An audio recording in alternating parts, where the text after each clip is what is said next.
I think nowadays most photonic devices are using nanostructures made of mainly semiconductors.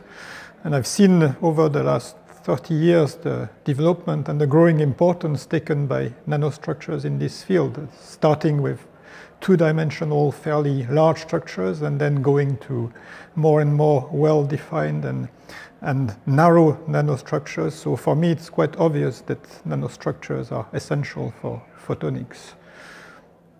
Nanowires have unique properties because of the shape. Of course, they are one-dimensional objects, being very small in one direction and very big in the other, and these are unique, quasi-unique in this case.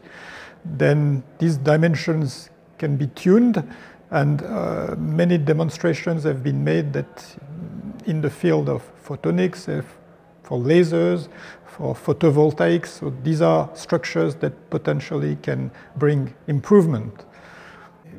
History is that there is a long history of Russian-French collaboration, of course in many fields, but in particular in the field of semiconductors and nanostructure for semiconductors. And seeing this about 6 years ago, CNRS, which is the French National Research Center, thought that it would be good to give a frame to many collaborations which had been established over the years between some French experts and some Russian experts in this particular domain, to give a structure to it. So I think from the feedback that I get, of course on the French side, I think this has been very positive and people are very keen and they really want this collaboration, and that's very positive. So that's quite broad, can be experimentalist, it can be theorist, so there's a good matching and good complements.